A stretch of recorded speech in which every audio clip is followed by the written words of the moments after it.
السلام عليكم، صحة رمضانكم، كي راكم؟ ان شاء الله تكونوا بخير وعلى خير. اليوم جيت نشارك معكم وصفة الباذنجان محشي. هاد الوصفة يعني تجي بزاف بنينة وتوجدوها في اقل وقت. الحاجة الاولى اللي بديت بها واللي هي جبت الدنجال تاعي، بديت هذا النوعية السوداء. نتوما يعني كيما تبغوا البيضاء ولا الفيولي ولا كيما تبغوا. دونك هنايا نقيت الدنجال تاعي، يعني قعدت له الاطراف تاعه وغسلته ونشفته فوالا. دونك قسمت الحبة تاعي كيما راكم تشوفوا هنايا اون دو.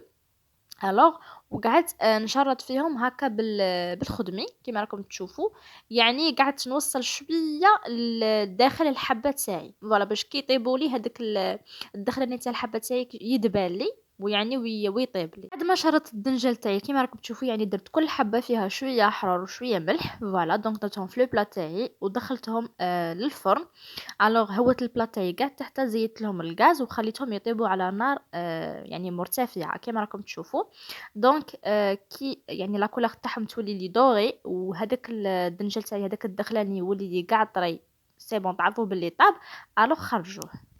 بالنسبة لافارس تاعي كيما راكم تشوفوا هنايا استعملت كفتة تاعي، درت لها شوية توم، درت لها شوية معدنوس، شوية حرور وشوية ملح كيما راكم تشوفوا.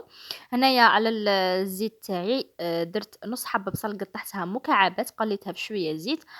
درت عليها هذيك الكفتة ودرت لاصوص تاعي.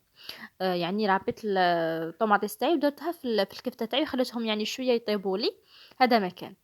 كيما راكم تشوفوا هنا بعد ما طاب لي، شوفوا يعني الدخلاني تاعي كيفاش راه طري كيما راكم تشوفوا. قعدت نمرّس في هذاك الدخلاني تاعه، وقعدت نخلطه مع هذاك الحرور والملح، يعني باش ما يجينيش الدنجل تاعي مر وصامت.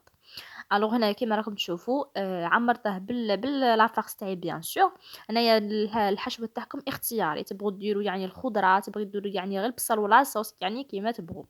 يعني اختياري كيما راكم تشوفوا. درت له من الفوقة شوية فرماج، دخلته للفرن يعني يحمر لي غير من الفوقة. هذه هي الوصفة. ان شاء الله تكون عجبتكم، ان شاء الله تسيوها، يعني جات بزاف بنينة وصحة فطوركم.